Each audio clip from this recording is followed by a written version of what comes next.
Hey everyone, I'm Aaron and this is Wes. Hey. We're from Neverboard Gaming and we're going to give you a brief look at Shadowscape by NSKN Games. So Shadowscape is currently on Kickstarter right now. It is an add-on game for the Heart of the Mist campaign that's going on right now. It'll be live for a few more days. You still have a chance to grab it. This is just the print and play. It's really rough right now. You know, all the cards are just in sleeves with the original Mistfall game. We got proxy minis from Descent. These tokens are all from the original Mistfall game. So even though it's not pretty right now, it's definitely not at all what it's going to look like when the game is done and being mailed out. Hopefully we can give you a little bit of a look at what the gameplay is going to be like. So to build your dungeon, you have 25 cards that you randomly assign in a 5x5 grid. Well, mostly random. Your four corners are preset.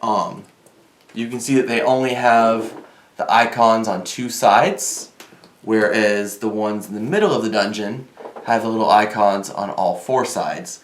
So obviously your corner pieces are going to have only the two icons. Yeah. After your cards are dealt out, you'll spawn treasure and monster tokens of the various types to the spots that they show on the cards. These other little symbols on the board help you learn later on. Actually, there's supposed to be a treasure right here. Oh, look at that. But these are just different things that give you boosts or they're locations that you have to visit during the game. So each player places his mini in one of the four corners of the board to start the game. Whoever is going first will place their mini last. Before you start the game, each hero is going to draw fate cards up to their hand limit. So for Crow, that's 4 cards. So 1, 2, 3, 4. These cards have a lot of stuff going on. These icons are used to boost your other actions. This text right here actually can help you do bonus actions during your turn, and we'll get to this symbol in a little bit, but these are very important, powerful cards. So on your turn, you can take 2 main actions and 2 special actions. Your main actions are detailed on these cards right here. Each character starts with 4, and you have opportunities to buy a 5th type of action later on in the game. To take an action, you are going to flip a card and exhaust it. You can flip and exhaust any card for a move action, which is what I'm going to do right now. So I'm going to move Crow 1. And then for my second action, I'm going to do this attack, which is a regular attack. Each star, or deal star damage to each enemy in the same room. So star is represented by each of these stars up here. I flipped this card so I don't get to use it star anymore. So I'm only doing 3 damage right now. And this enemy right here, you can see has a defense of 4, noted by that little shield in the top left corner. So I need to do 1 more damage to it. Luckily, this symbol tells me what type of fate card I have to discard to boost that attack. So I can discard this fate card because it has that same symbol on it to do 1 additional attack. So I'm now doing 4 attack to this wild ice hound, which will kill it. And then I get to take this token and put it in my play area as a trophy that I can then use to gain points or buy things later on in the game. This card also had an additional text on it. It says, then move up to star and perform a regular attack from another action card, even if it was flipped this turn. So I'm going to move 2. Or I can move up to 3. I'm only going to move 2. 1, 2, because now there's a renegade flamecaster in this room with only 2 health. So I can deal this attack damage, which is 2, and now kill this guy as well. Don't forget you have to flip and exhaust this card after you've done it. I can tell you that was a crazy power play by Crow right there. So I've already done my 2 main actions. I still have an opportunity for some special actions, which is I can play some more fate cards for the text that's listed here, which lets me switch positions in some rooms.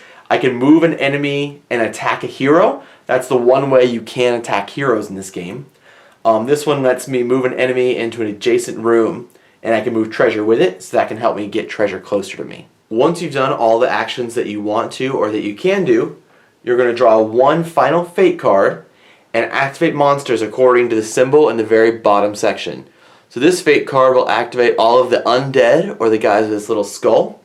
Once you finish activating them, this card is going to go to your hand. Note that your hand limit right here only applies when you take a prepare action, When you draw fate cards at the end of your turn, you can have as many as you want. Since Wes drew an undead card, all undead monsters are going to activate.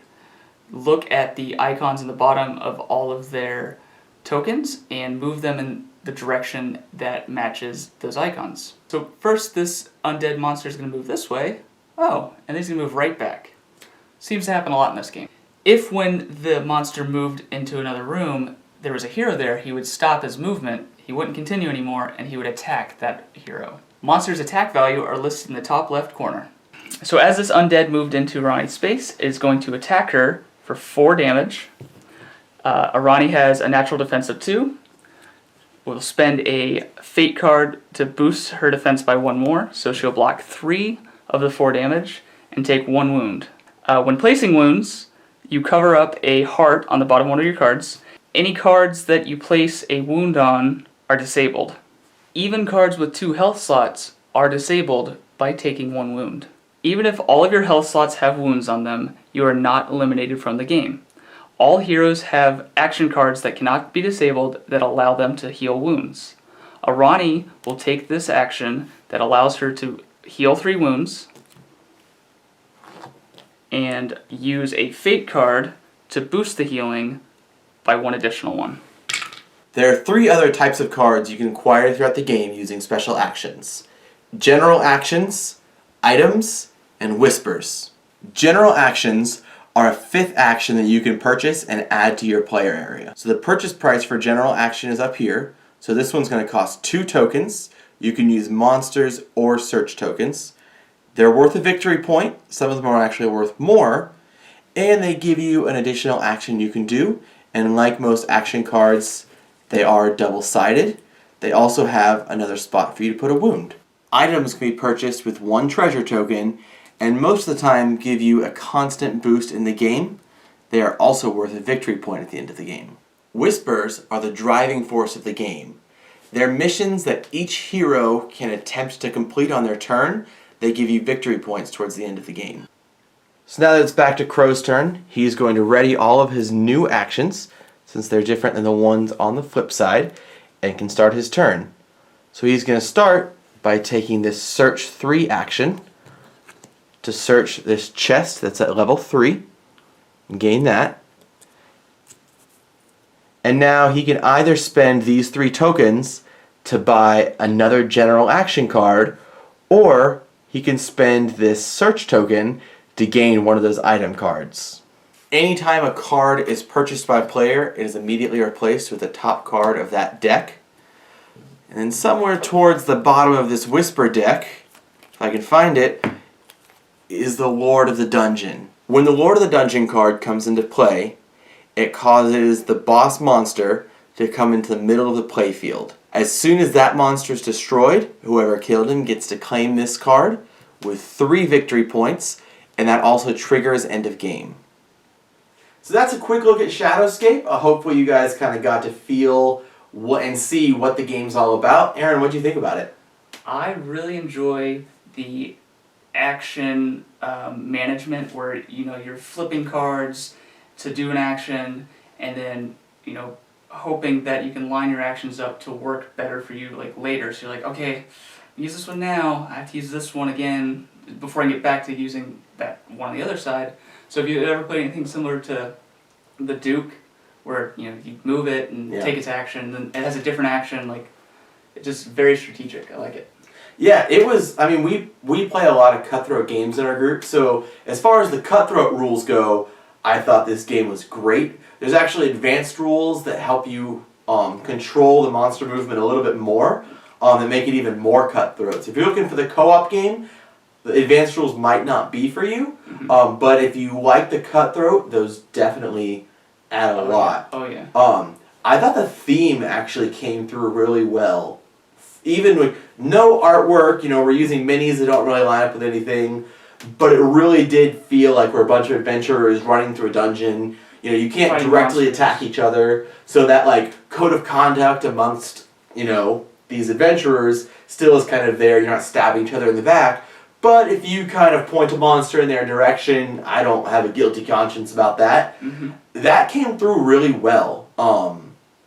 Yeah, so overall, I thought it was a great game. you still have a chance to back it. So head on over to the current campaign and definitely add that Add on it to your on. pledge.